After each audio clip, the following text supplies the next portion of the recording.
Namaskaram, Shri Gurubhyo Namaha. So we are getting into the session 2 of Shaivism and the Tantric traditions. Let's do the Ganapati's invocation for blessings. Bija Puragadekshukar Mukurajab Chakra Drapashotpala Vrayagraswapishan Ratnakalashaif Protyat Karam Bhuruha Deyo Vallabhaya Sapadmakaraya Ashlishto Jvalad Bhushaya Vishwotpatti Vipatti Samsatikaro Vignesh Ishtadhadha Srinathadigurutrayam Ganapatim पीठत्रयं भैरवं सिद्धौघं वटकत्रयं पदयुगं धूतीक्रमं मण्डलं वीरान्ध्यष्टचतुष्कषष्टिकनवकं वीरावळी पञ्चकं श्रीमन्मालिनीमन्त्रराजसहितं वन्दे गुरोर्मण्डलम्. So welcome to the second session. I think a few of them have joined who were not there in the first session. The students who were there in the first session, I'm going to speak a little more on what we actually discussed in terms of the Vidya Pita, the Yogini cults, to the Trika. And from there, I'm going to connect. The second lecture will be connecting to the Kola, the Kubjika, and the Srividya traditions. Okay, so this will be the learning outcome of what we are trying to learn. So you remember the Vidya Pita, the concept? What is Vidya Pita and the Yogini cults? We spoke about the two concepts.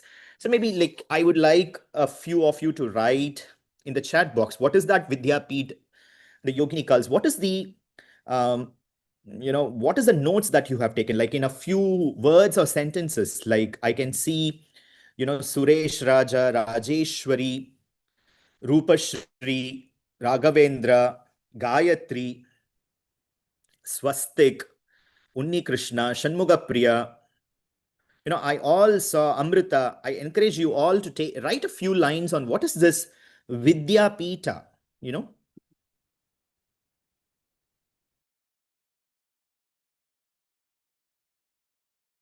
Jayant is also there. Jayant was also writing notes. I was seeing. Give me an understanding actually. Let also our other students understand, like, what is that we explained. Vidyapita talks about the realignment of the body with cosmic powers. Great. There was no sound, Guruji, during the part. Storage of knowledge. Okay. Maybe a little bit more to explain. It's a school of thought. Obviously, Vidyapita is not for everyone. Gayatri's notes are coming in. Shakti has been ascendance, and Vidyapitas and the Yoginis traditions. They are not benevolent goddesses. They are fierce. Don't eat. Oh my God, it's like exactly the same words. Whatever I've spoken, students are writing notes actually, Vidyapita is a Gurukul tradition. Shanmuga Priya, come on. Worship of the fierce autonomous forms of the divine nocturnal practice is transferred from gurus about practices beyond the normal categorization. Very good, Swastik. Their cosmic forces, yoginis, are centered on the school of thought of the Vidyapit. Very good.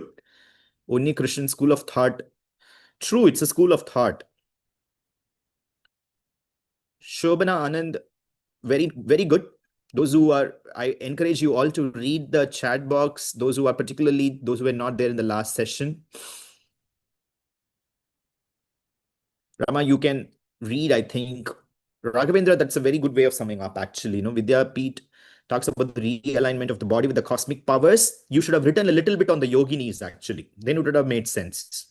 How it is realigned, through the medium of yoginis, actually. To engage with them, with the machineries of the cosmos. At the center are the figures of the yoginis, and they are not benevolent mother goddesses. Like, I think they are like taking transcriptions from my notes. Very good. Smart students. Just look at ego. Great. Great. So let's get into it further.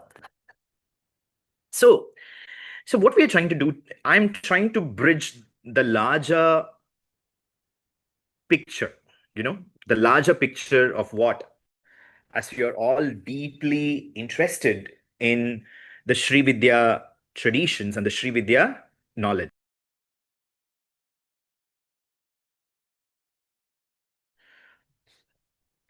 So, in the previous class, we established the great frame. Shaivism is not one single monolithic system. It is a tantric tradition emerged within as a family of initiatory mantra centered revelations. We also understood that historically the great two divisions, that is Atimarga, which was the older aesthetic, beyond the worldly part of the cult, and then the Mantra Marga, the later mantra path that promises both liberation and power. Correct? In the second lecture, we are here trying to understand more deeper into the Mantra Marga. It is Mantra Marga, which is the inner architecture, especially those strata where Shakti becomes central, number one, and number two, where the ritual, yogic, and the theological imagination becomes increasingly elaborate, actually. It is increasingly elaborating. What is getting elaborated? The rituals, the yogic, and the theological imaginations within the Shakta traditions. The Shakta tradition, from the Shaiva traditions, Shakta traditions are emerging as primary theoretical, philosophical, practicing school of thought, actually. Okay, so what is happening is that we understood section by section that how it is extremely important for students of Srividya that it takes us from the Yogini and the Vidyapita system into Trika and Kala and then into streams that culminate into Tripura Sundari worship in the Sri Chakra. Okay, let me tell you once again. uh, Mantra Marga, Yogini cults, and the Vidyapita as a system. From the Vidyapita as a system, the Trika school of thought. And from the Trika school of thought, the Kala system is emerging. And within the Kala system, we have what is called as Tripura Sundari becoming the primary deity, and her worship, the esoteric worship, if I have to be very specific, which is based on the Shri Chakra or the Shri Yantra. Clear to all of you? Hmm? So, what I'm going to do is to give a walkthrough through the concepts in the same organic flow from the Vidyapita and Yoginis, then the Trika, and then the Kala developments, including the Kali stream. Because when we talk about Kali, then we give the references to what is called as the localized goddesses traditions, actually. The localized goddesses traditions, in every state, we have the localized goddesses coming up, and they are all seen as the ferocious form of that Adi Shakti, that is Kali. Okay? Yes or no? All the devatas, the Grama devatas whom we refer to, they all are the manifestations of that Mahakali, actually. So, Mahakali as a stream is very important. Okay? And the kind of there is a kind of a shift that is from the Kubjika to finally to Tripura Sundari and Sri Chakra. What is Kubjika? We are just going to look into it shortly. Now, let me take you through the Vidya Pita a little more in further so that you have a better understanding. The word Vidya Pita literally means a seat or a foundation, that is a pita of knowledge or power. In the tantric usage, Vidya is not simply merely bookish knowledge, students. It implies the mantratmic potency. There is a mantratmic potency that is involved in it. There is a revelatory power that comes from the mantra, and it is transmitted through initiation and embodied practice. Through initiation and embodied practice. Are you all with me? Can you give me some emojis because I want to know whether my internet is working properly or not?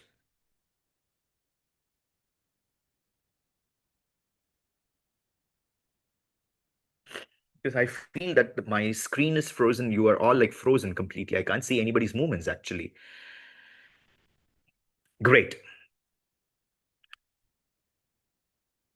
Okay.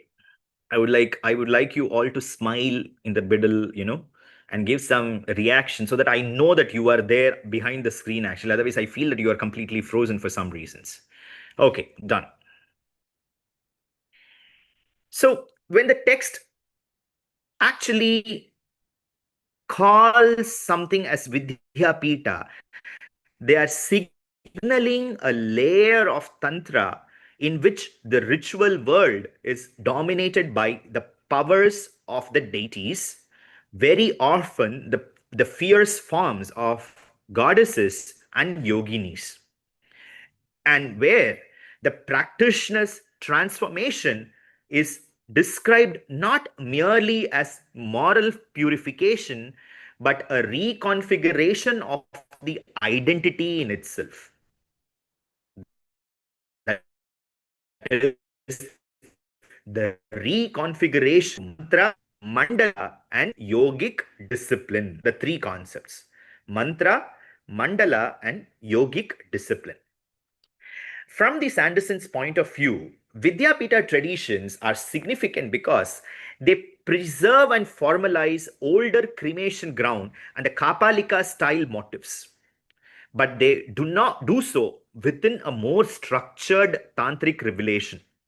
They become, these Vidyapitas, they become a bridge between the aesthetic radicalism of the earlier Shaiva margins and the later highly systematized the Kashmirian and the pan-Indian tantric systems.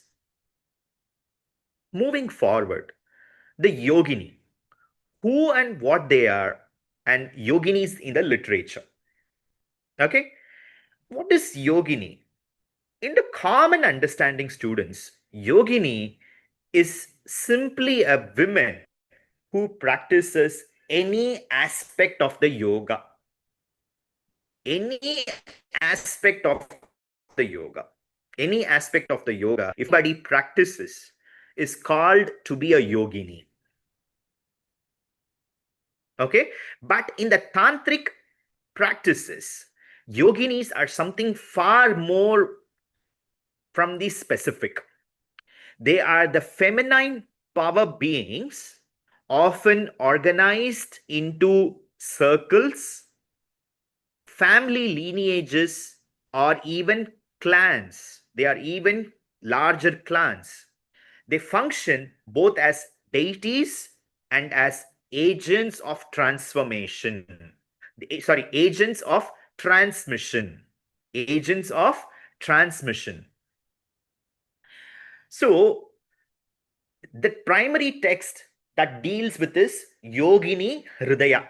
The Yogini Hridaya. Yogini Hridaya is the foundational text that deals with this concept actually. We will look into Yogini Hridaya as we progress in our classes. So, the Yogini cults are actually describing the ritual universe where the goddess is not just a benign mother form temple. Instead, she is a network of Shaktis. She is a network of Shaktis or circulating fields of powers, sometimes envisioned as many, many, many gods. Or they can even represent any and they transmit their power or their grace or their or their mercy.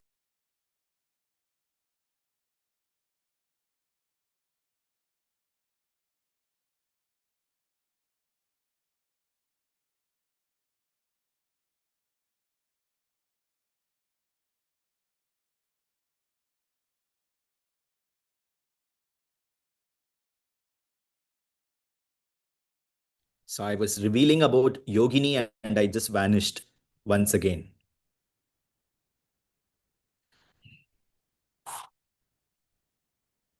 Hello? Can you all hear me?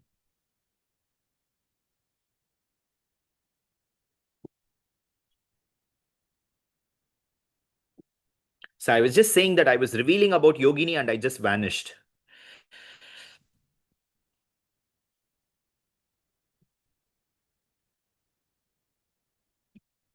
I'm sorry about this very poor internet that I'm having here in Madurai in my hotel room.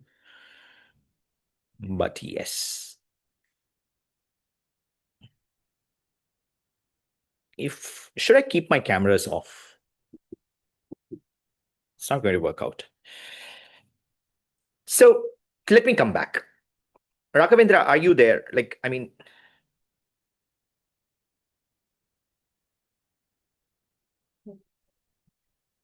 camera off would help, Professor Badulika is saying. Okay, I'm just keeping my camera off. You just try to focus.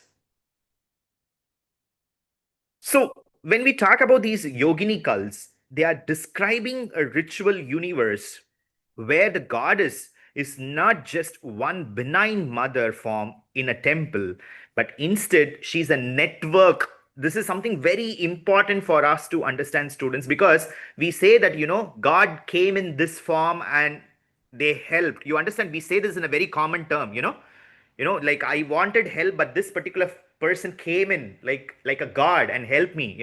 This is basically that kind of an understanding. The yoginis can come in any form. They are just not in the goddess's form, but they can be in any form. They can come, because they are networks of shakti. This is something very important. You all have to make a note, the network of shakti, and how as network of shakti, they are envisioned as many forms, yet they can be one single form also. So therefore the crucial idea is the yoginis represent the dynamic, the distributed power of shakti. The dynamic and the distributed power of Shakti.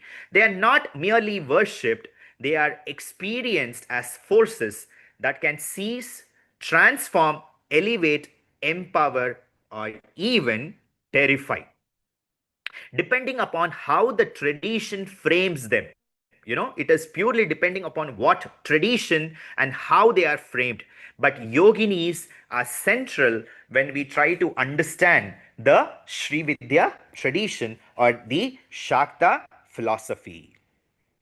That is why the yogini the yogini's world in itself becomes a natural environment within the tantric system, because they emphasize a direct experience, possession, trance, visionary ascent, and even the breaking of ordinary limits, because these are all a part within the tantric tradition. The avesham, what we call, the avesham, which is a very common concept in every tradition. Even we experience what is called as avesham when we are in the field of, when we are within the field of the Sri Chakra. Actually, when the powerful Sri Chakra worship is going on, there is a kind of a transformation that happens. I think students like Gayatri Sham Sundar, who is there, I can see, like, she was there in the Sri Chakra Pratishtapana.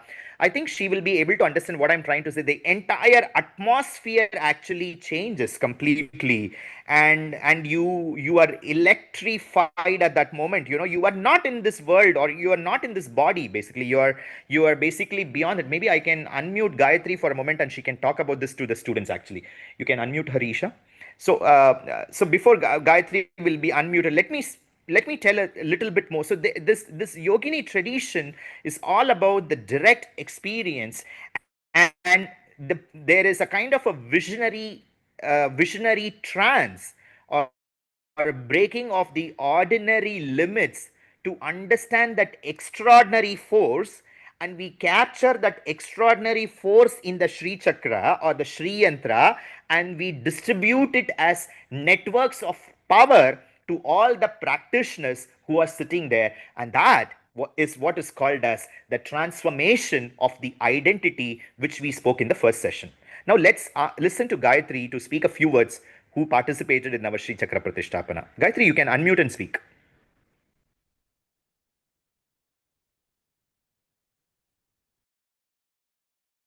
Hey Gurubhyo Namaha. Namaskaram everyone. As Guruji said, I mean, I was a part of the Sri Chakra Pratisthapana, and as now the lecture is on about the yoginis, I could really feel. I'm just talking about me, the atmosphere over there. It was just so light. It was, as if you are taken away, you are taken up away within. You will not understand what is going on, but you are directly connected with the rituals going on. It was just as in one-to-one, going on with you and the Devi, or the energies that were around was, I couldn't explain more, but the energies over there were so strong. You could feel that, there is someone over there, listening to you and, transcribing your communication with the Devi. I mean, that is what I could feel on all the 2 days over there. Thank you. Thank you so much, Gayatri. I know that it is these experiences are very difficult to put it into a perspective, but what you shared was very valuable and authentic. And I wish and pray to Devi that all our students get to experience that in the near future, particularly our graduation ceremonies upcoming. I hope they will be experiencing the grace and the presence of yoginis and what is called to be transformation, in the presence of the divine energies. So moving further, so why with what Gayatri was just speaking, and to understand further, how this energies become, it comes in circles, or it reunites us, it is basically all about, the mandala, the mandala, or the concentric geometric circle that we connect actually. And in Tantra, particularly when we talk about the Devi system of worship, the mandala is represented through the Sri Chakra. A predominant part of understanding the mandala is the Sri Chakra, and how Sri Chakra becomes the foundation for these yoginis actually, or any of the mandala or circular sensibility of vibration becomes very important within the concept of, the energies that we are talking about, or being bounded by these energies.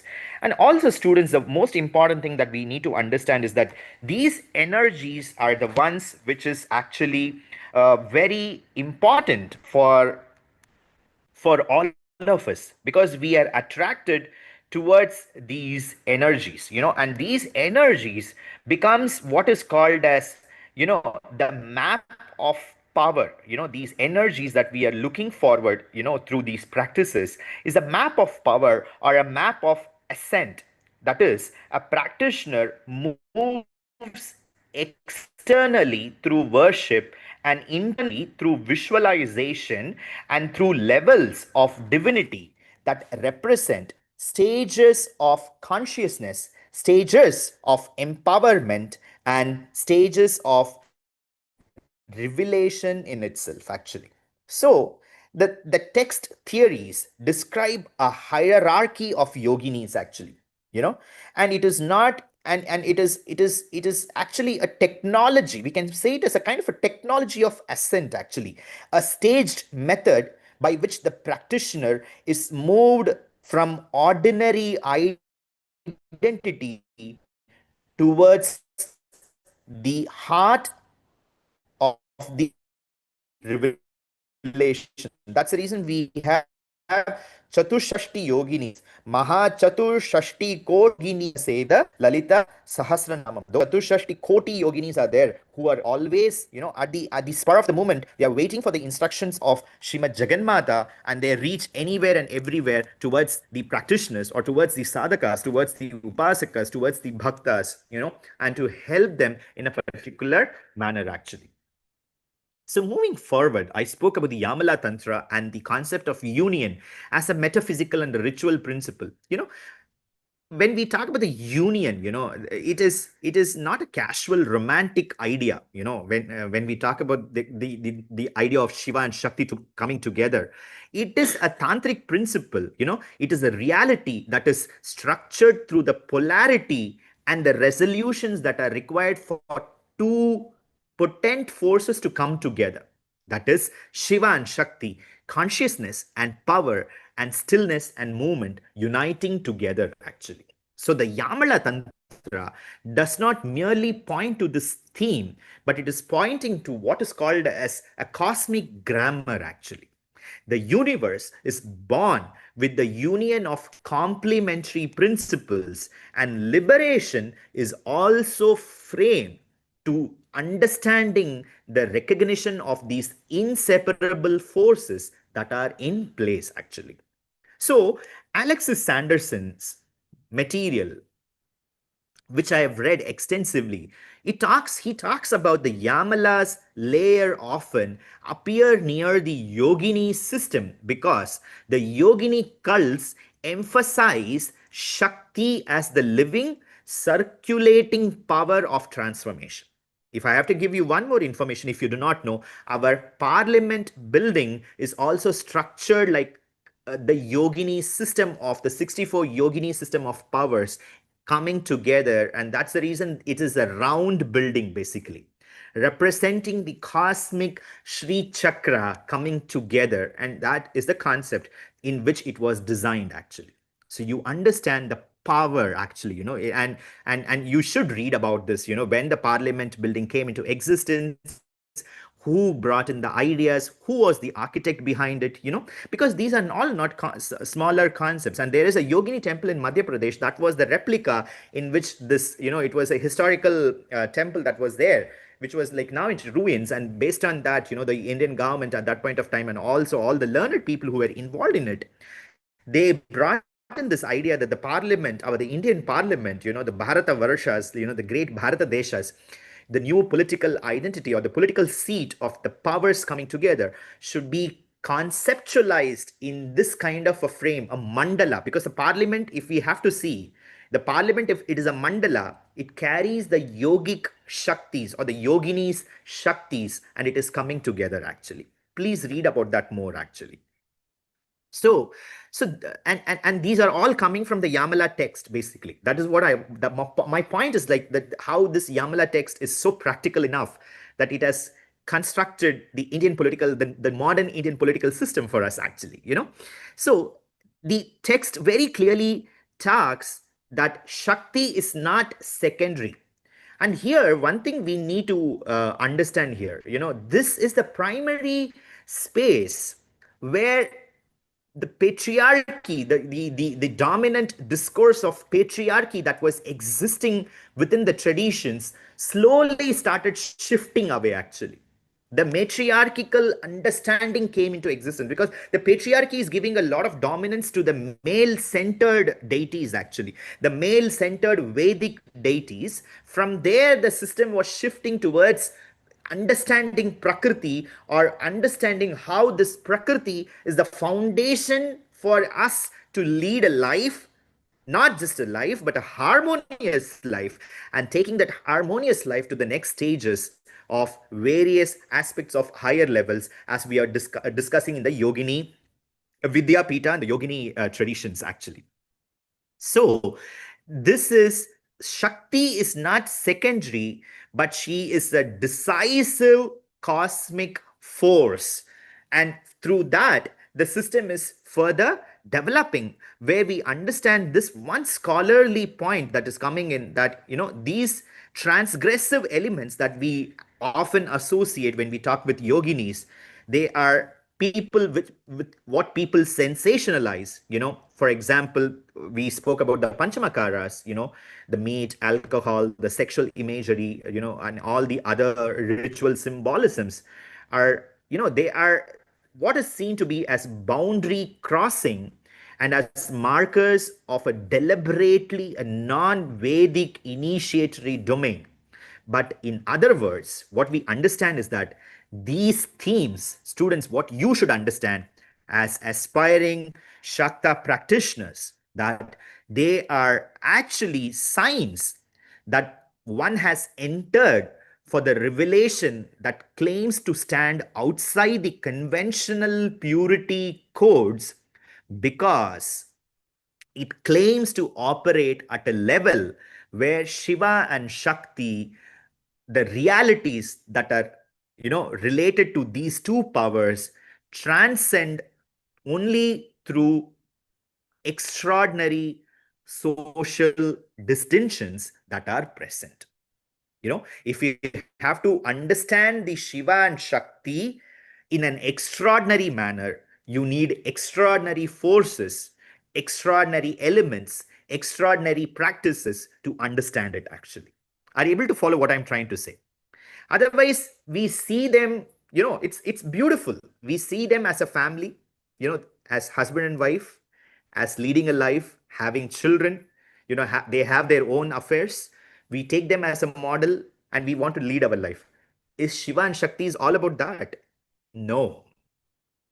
And if we have to understand them beyond that, then can everybody use these transgressive elements to reach them? That is also a big no. That is also not that is also not possible. So how to bridge these two things? Welcome to Srividya. The Srividya is all about bridging this actually.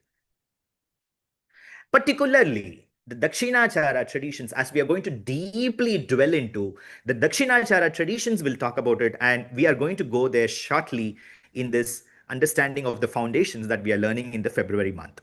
So, what I'm trying to make you all understand is that to understand the concept of Shiva and Shakti, not as distinctive God and goddess present somewhere, how they are part of my energy, how I combine that energy as a force within myself, how I understand that masculine and feminine energies present within me, and how those energies have to come up as powerful forces to make me, who's a very considered to be a very ordinary karmic identity bound individuals, how to shed those karmic identity and understand my extraordinary, my extraordinary way that I am not this body, but I am that spirit soul, and I am directly the descendant from Shiva and Shakti. I belong to them and they belong to me, and we are one and the same. To understand this is what Srividya is trying to help us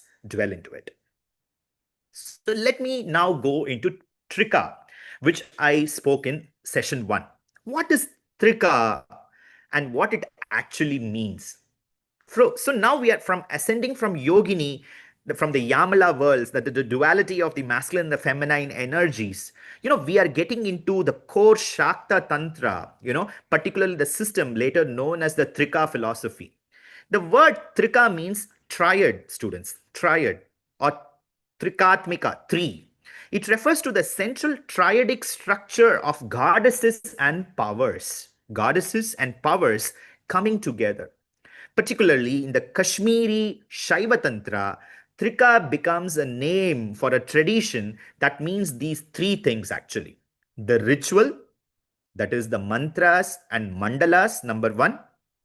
Number two, the yogic traditions, that is the inner ascent involved in it, not just the external practices. When we talk about yoga, people will all think of doing some exercises. No, yoga means much more deeply rooted with the physical, with what is called as the stula sukshma karana sharira, that is the gross, subtle, and the physical body. It connects with the three body. And the third thing is the philosophy, that is a refined theology of consciousness. A refined theology of consciousness. So the Trika deals with three concepts. What are they? Ritual, the yogic system, and the philosophical system. The ritual system, the yogic system, and the philosophical system. The three systems. Clear? So in the Trika, the ritual system is not discarded, but it is a meaningful way of transforming the yogic and the philosophical system actually. They are not just mere rituals.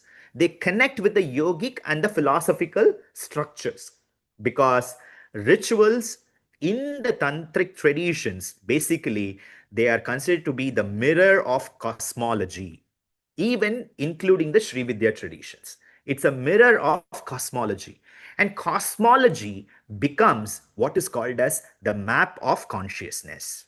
The map of consciousness. The sadhaka or the practitioner is said to move through layers of manifestation and return towards the source. That is, again and again, I'm talking about connecting back to Shiva and Shakti. It is not merely a belief, students. Please understand. This is what is called as Tantra, because Tantra is, though it has a philosophical foundation, it is not just about philosophy, but it is also practical based, actually.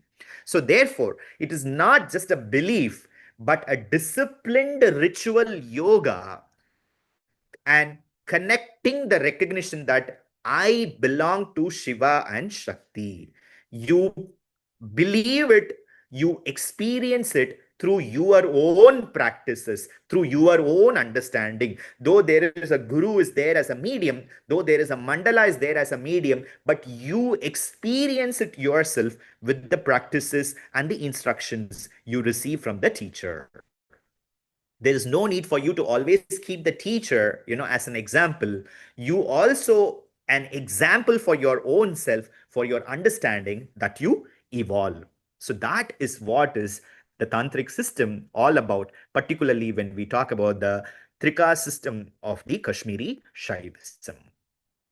Now, I'm going to actually focus upon today's class. Actually, I mean the second lecture that I'm focusing, the this particular concept that we just spoke, that is the trika, how goddess is getting centered here.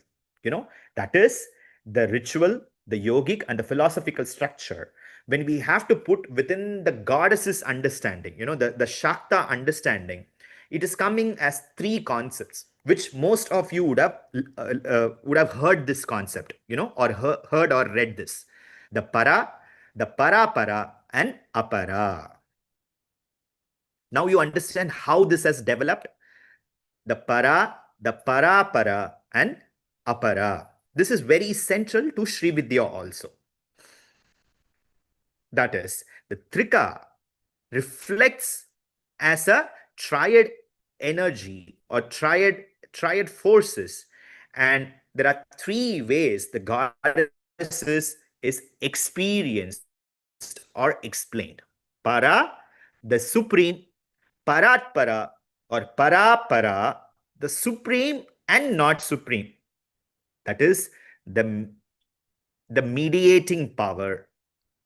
And apara, the lower or the more at the level of manifestations. So, here, one thing is very important for all of you to understand. All of you, as practitioners, if you're seeking experiences that should actually attain to your senses, that is just at the apara level. That is the lower levels of manifestations, because you identify yourself with your senses. We identify ourselves. Yes or no? And our senses are basically limited. That is what we have understood. Correct or not? So, don't, it's good to have experiences. I'm not saying no. But if you're going to stop yourself with the experiences that you're receiving, then you are stagnated. You cannot go to the stages of para and paratattva. That's the reason you are always supposed to listen to your teacher. You should always listen to the teacher. You should always practice what the teacher is saying. Otherwise, we are always at the stages of apara. We think that we have attained some knowledge, we have attained the grace. We start saying that Devi started talking to me, Devi started telling me this is happening. If I say, things get manifested. Wonderful. But remember, the theory very clearly says that you are at the stage of apara only. If these things are happening, more than being happy, you should feel very dangerous actually. The one who is really wanted to attain the Parakashta Tattvam. Parakashta Tattvam is a supreme Tattva. If they are getting all these things, you should be very, very, you should be very, very careful. It's like walking on a knife, actually. So please make a note of this. The Para, the Para, and the Apara. So these three are not unrelated goddesses. Please understand. They are the three ways that Shakti is understood across a big mode of spectrum, actually. That is, from the most subtle at the absolute level through a mediating level to the most manifest and differentiated levels. Okay, so this structure is crucial because it teaches students of Tantra a logic. What logic is it? Divinity is not a single flat category. Divinity is not a single flat category. Divinity is layered. Divinity is layered. And worship is not merely the praise of the deity. It is not just the JJ car. We do the JJ car. It is not just the JJ car.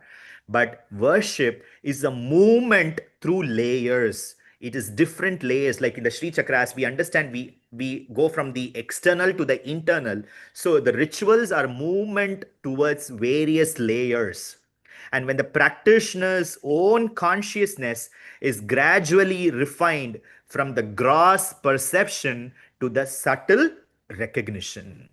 From the gross perception, please understand, this is what I was just trying to make you all understand, from the gross perception to the subtle recognition.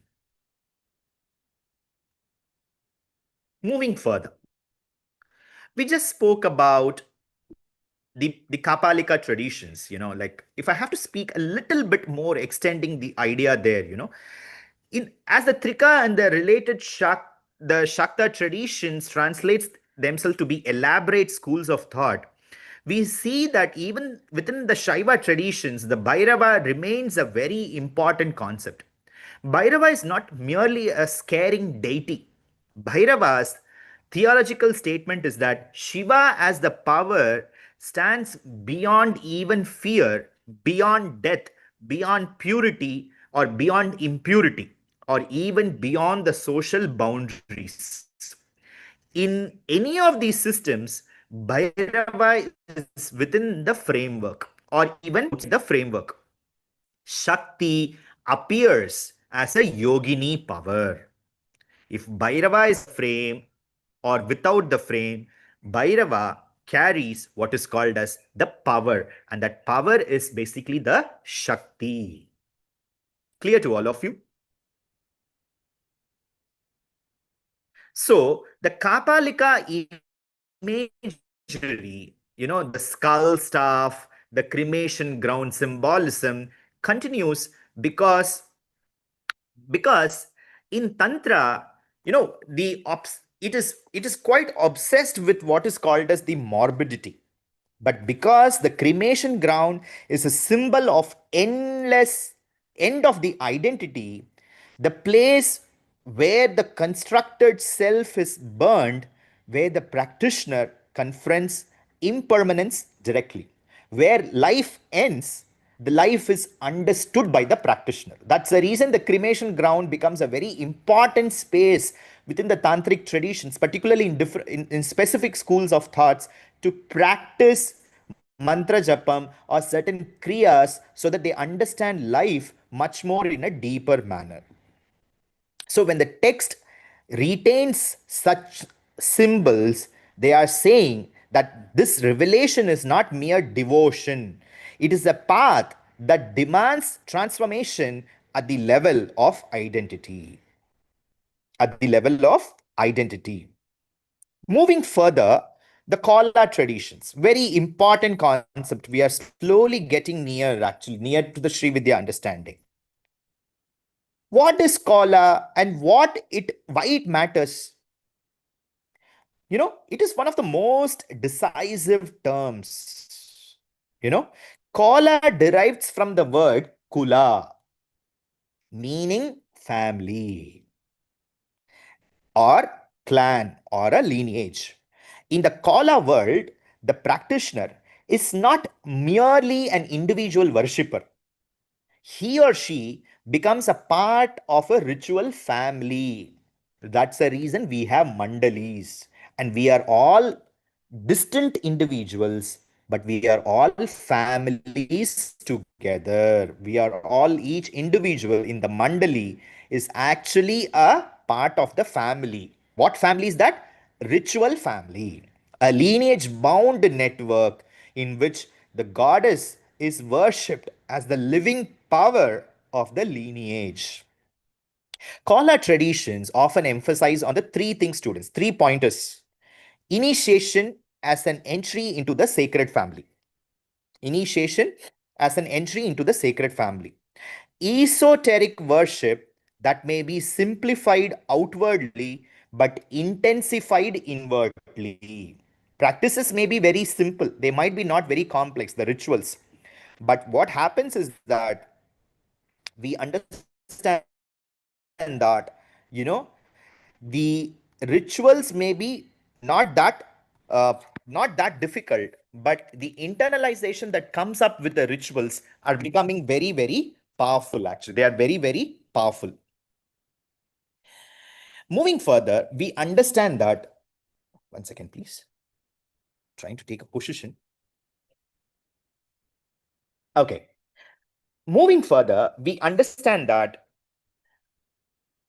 this Kala tradition talks about that the power in the body, the power in your ritual family, and the power in the rituals that are practiced are very key in building the individual's system together. What system? The powers or the transformation identity that we are seeking, that I am not this body, but I am the soul actually.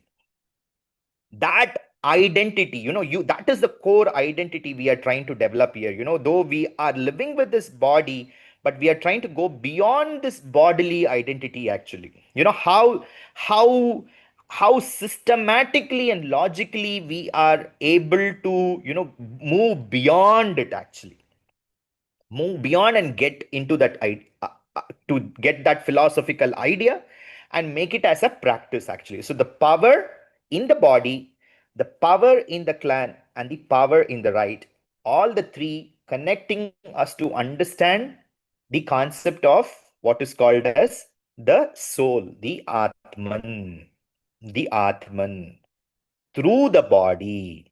you know Very clearly we are using the body, but at the same time we want to go beyond the body, beyond the body. So in the Sanderson's writings, when it comes in, from the academic perspective, I'm telling you that he talks about what is called as domestication of the earlier fierce tantrism. Actually, the domestication of the earlier fierce aspects of tantrism, where he very very where he tries to kind of trace the fact that the tantric experiences and revelations are accessible within a framework that can include even householders and structured communities, because this is something very central, because we are using the body. I mean, we're trying to use the body because it is only for those who are living in this world, who are having worldly experiences and worldly activities, and who belong to a particular structured community, and if they also should practice, and these revelations need to be very much important. And that is what the Kala Chara is all about, or the Kala lineage is all about, actually. Therefore, the Kala tradition is not simply a wild tantric way of doing things, but it is a mechanism through which Tantra becomes socially transmissible without losing the esoteric claims that are associated with it. Now, to connect Kala with the Kali tradition, there are a lot of fans of Kali in our Mahavidyalaya, and I hope they are going to enjoy this particular part of the lecture. So, when we talk about Kala, the Kali cult, there is there are two traditions that are there. One is the Kali Kula and that's the Shri Kula. I'm talking about the Shri Kali Kula now, actually, the Kali Kula. The Kali Kula, it becomes central, and it has three ways of understanding the Kali Kula, students. There are three ways to understand the Kali Kula. One is Mata, Mata, Mata. The second one is Krama. The second one is Krama. And the third one is Uttaramnaya. The third one is Uttaramnaya. The third one is Uttaramnaya. What is Mata? Very simple. Mata means mother, but but in this particular context, it indicates a doctrine or a system centered on the goddess as an ultimate reality, as an agent of liberation. She is seen to be an agent of liberation. In some Kala context, the goddess, that is Mahakali, is not merely worshipped, students. She is treated as a teacher. Kali herself is seen to be a guru, and this is very prevalent in Orissa and Bengal regions, actually. Kali is seen to be a guru in herself. I think Jayant is able to understand what I'm trying to say through the lectures. So this is something very important, because she is seen to be the one who brings the revelation or the knowledge of this world and even beyond this world, actually, and seen as a speech, or her sorry, I mean, her grace is received through the speech of power, and the entire understanding is revealed that she is the teacher and she is speaking to me, and I'm getting to understand this world, actually. More from the bhakti traditions we can put into it, seeing her as a mother, and she is teaching the child about the world and even beyond the world, actually. Okay, the second one is Krama. What is Krama? Krama means sequence, step by step, in order. In the Krama system, liberation, the reality and liberation are described as a staged sequence or manifestation and return. The divine is understood through phases. What are the phases? Emission, maintenance, retraction, and finally dissolution into the highest state, actually. So therefore, what is krama? It is an important part of understanding the cognitive process, that is the phase of awareness and the transformation of perception itself. This is something very important, you have to make a note. The transformation of perception, how we perceive things, changes. And in the tantric system, this reads that the universe is a rhythm of consciousness. And the next one is Uttaramnaya. The third one is the Uttaramnaya. In the Uttaramnaya, what is that we are understanding? In the Uttaramnaya, we are understanding that it is a northern transmission. It basically translates into northern transmission. And in this way, the tradition classifies their lineages based on the geographical regions they belong to. The geographical regions they belong to, and the symbolically their practices. What are the practices they are involved into? In the Kala context, transmissions are often described as north, south, west, and east. You know that there is Uttaramnaya Pita, Dakshinamnaya Pita, Purvamnaya Pita, like this, like Paschimamnaya Pita. So these are what they are, based in directions, different geographical directions, and based on that directions in which they are there, practices is also based on that regions. Actually, desha kala parishchinna vastus, based on that the traditions are practiced actually. And they have distinct rituals and theological styles. And Sanderson, if I have to make a note of Sanderson, Sanderson specifically talks about the Krama traditions, and they are associated in the later accounts, particularly in the northern regions. And there is also historical discussion which he does in detail about what survives and what disappears as the region changes politically and culturally. When these changes happens, how the practices are also changing is being very beautifully described in Anderson's research. The next concept I'll be talking is about Guhya Kali, the secret Kali traditions, and from there, the Kubjika or the Western transmissions, as a distinctive goddess system that is involved. And further, from there, we will arrive at the southern understanding, that is the Dakshinamnaya, and how Tripura Sundari becomes a part of the Srividya understanding. And from there, we will slowly get into the Sri Chakra.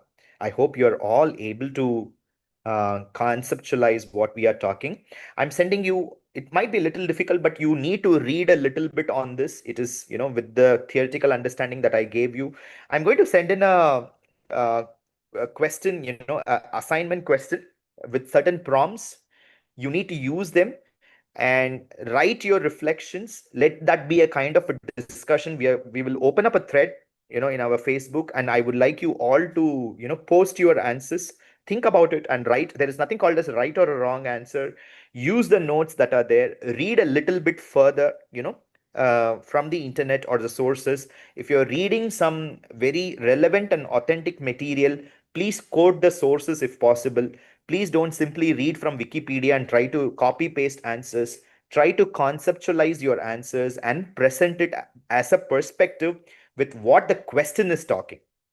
If you're going to do these things, gradually I'll be able to know you as a teacher, and that will make us as a serious practitioners within the circle of our Mahavidyalaya. And you're not just passive listeners learning or trying to understand this, but becoming active components within the mandala, so that you are also a part of this energetic field and trying to contribute, trying to understand, trying to assimilate, and trying to take things further. Remember, your answers are not just for you. I will be answering, I'll be responding to each one of you, and it also help others to learn from our perspectives. So please look forward for the question, the assignment question that is coming up. And tomorrow also we are packed up with a lot of classes. Particularly for the Ganapati Tantra, we have already published the documents. The Ganapati Mala Mantra documents are published in the G Drive. Please go and check the G Drive. We will be publishing the link once again. Please take the printout and keep it ready. That is not just simply you are listening to me like this, but you have to, those who are very seriously learning the Ganapati Sadhana, that is the foundations. You'll be learning what is called as the stotra. The Tantrika stotra malas are coming up in the Ganapati, in the introduction class. So we will be continuing with our classes. Thank you so much and keep learning, all of you. Let's finish the class with Mangalam. Sarva Mangala Mangalye Shive Sarvartha Sadhike Sharanye Trayambhake Gauri Narayani Namostute Jayanti Mangala Kali Bhadrakali Kapalini Durga Kshamak Shiva Dhatri Swaha Swada Namostute. Om Shanti Shanti Shanti. Sarvam Shri Chandi Mahalakshmi Arpanamastu. Tathastu.